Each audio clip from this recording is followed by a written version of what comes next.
नमस्कार दोस्तों, आपका स्वागत है अपनी हिंदी क्लास में।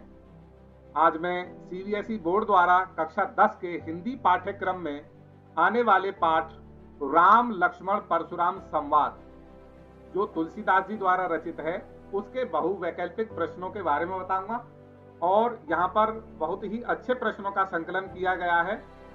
आशा है कि बोर्ड परीक्षा में इनमें से ही जो प्रश्न है वो संभावित हैं।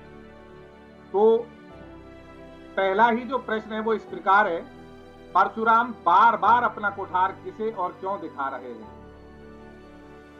राम को भयभीत करने के लिए, लक्ष्मण को भयभीत करने के लिए, विश्वामित्र को भयभीत करने के लिए, महाराज जनक को भयभीत करने के लिए। तो इसका जो सही विकल्प है वो है हाँ, लक्ष्मण को भयभीत करने के लिए। बहुत ही अच्छा उत्तर है। प्रश्न संख्या 2 है, निम्नलिखित पंक्तियों में से किस पंक्ति से लक्ष्मण के शक्तिशाली होने का पता चलता है? तो इनमें जितनी भी ये 4 पंक्तियां, ब्याह से लखन बोले मृदुवानी, अहो मुनीषु महाभटमानी, पुनि पुनि मोह दिखाव कुठारू, कहत ओढ़ावन फूंक पहारू, देख कुठारू सरासन बाना, मैं कछु कहा सहित अभिमाना, यहाँ कुंभड़वतिया को नाही, जे तर्जनी देख मर जाही। तो इसका जो सही विकल्प है, यहाँ कुंभड़वतिया को नाही, जे तर्जनी देख मर जाही, ये लक्ष्मण जी ने परशुराम जी से बोला था।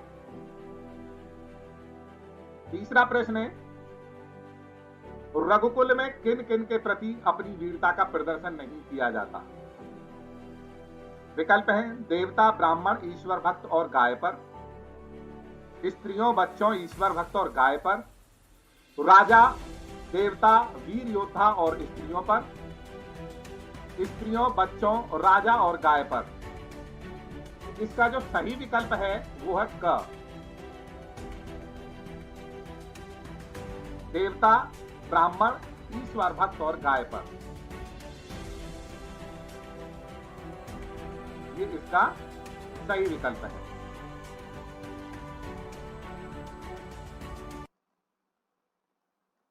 अगला प्रश्न है,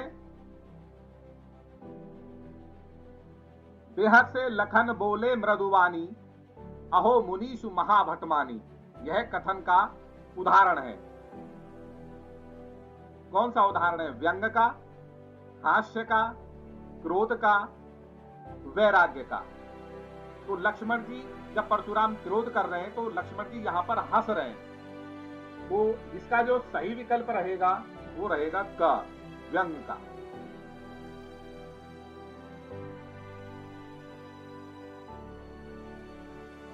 पांचवा प्रश्न है, राम लक्ष्मण परशुराम संवाद पाठ के आधार पर लक्ष्मण के चरित्र की कौन सी विशेषता उजागर होती है?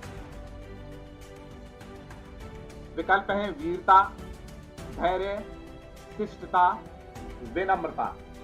तो पांचवें प्रश्न का जो सही विकल्प है वो है क, वीरता। छठा प्रश्न है, सारा संसार महाबाहु परशुराम को रिक्त स्थान के रूप में जानता है।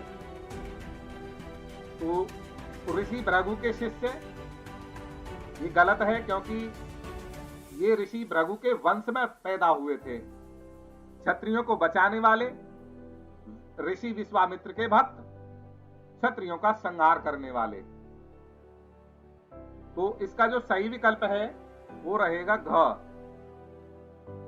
क्षत्रियों का संहार करने वाले। सातवां प्रश्न है, परशुराम क्रोधित होने पर भी रिक्त स्थान की वजह से लक्ष्मण पर आक्रमण नहीं कर रहे थे। परशुराम जब अत्यधिक क्रोधित हो रहे थे तो वो बार बार बोल रहे थे कि हे बालक, तू काल के ग्रास मत बन। अर्थात इसका जो सही विकल्प है, श्री राम गुरु विश्वामित्र लक्ष्मण के क्रोधी होने पर और लक्ष्मण को बालक समझने। तो इसका जो सही विकल्प है, लक्ष्मण को बालक समझने।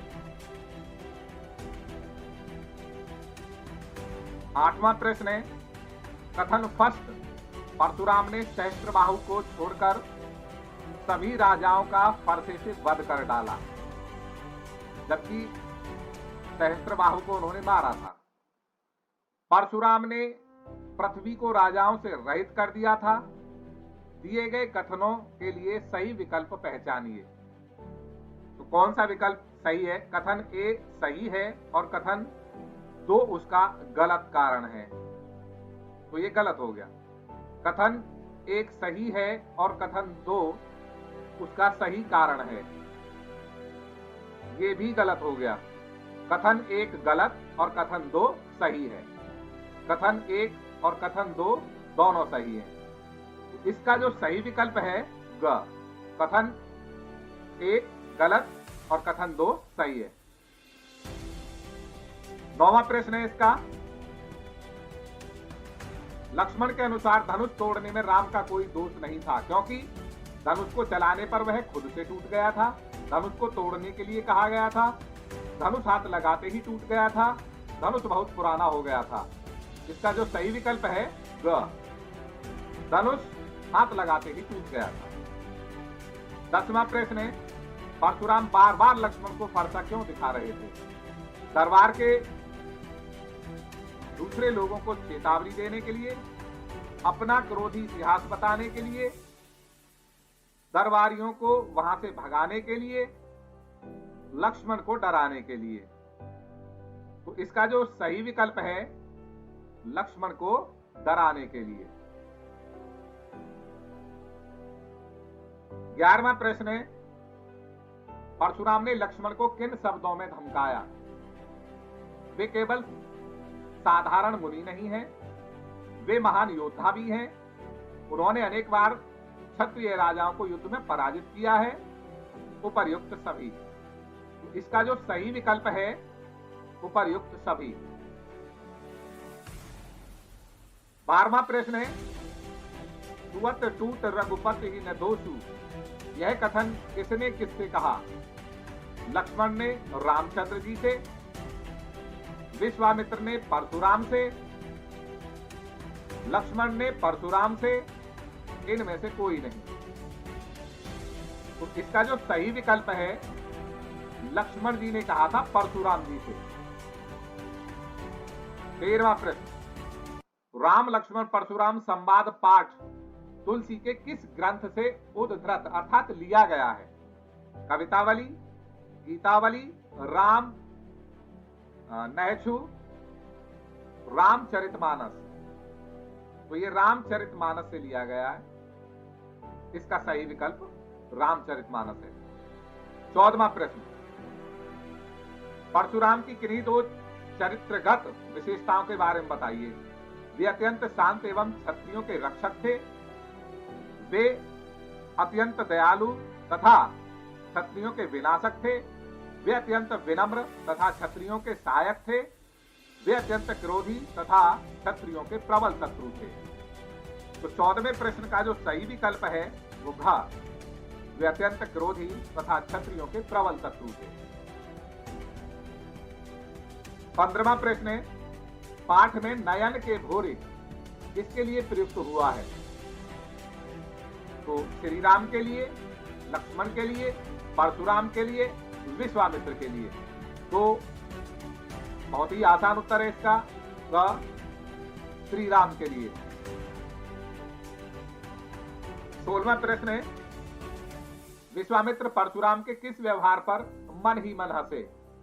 परशुराम की अज्ञानता पर, परशुराम के अकारण क्रोध करने पर, परशुराम राम लक्ष्मण को साधारण क्षत्रिय समझ रहे थे, उपर्युक्त सभी।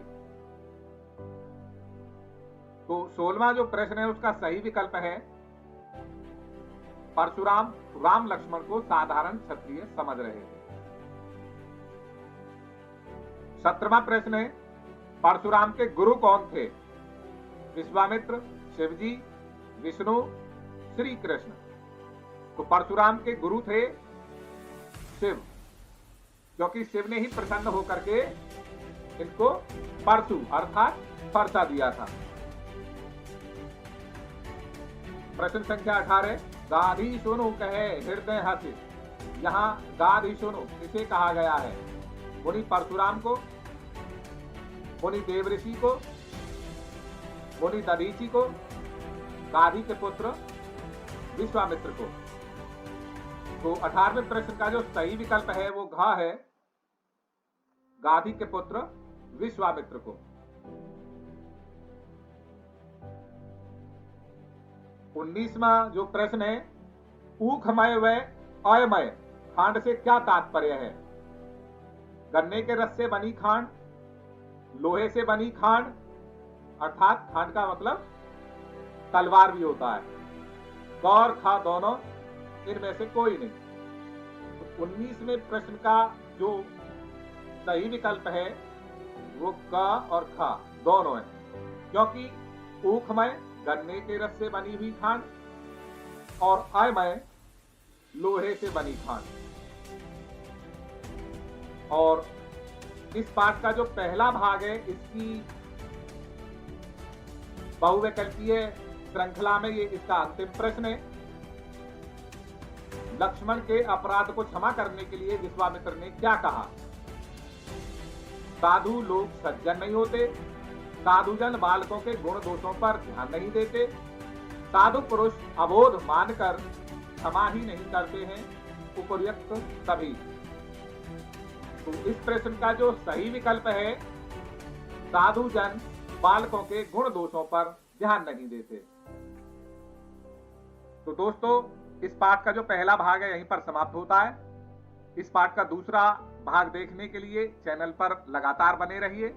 अगर सब्सक्राइब नहीं किया है तो सब्सक्राइब कीजिए, अपने दोस्तों के पास शेयर कीजिए, कमेंट कीजिए और वीडियो को लाइक कीजिए।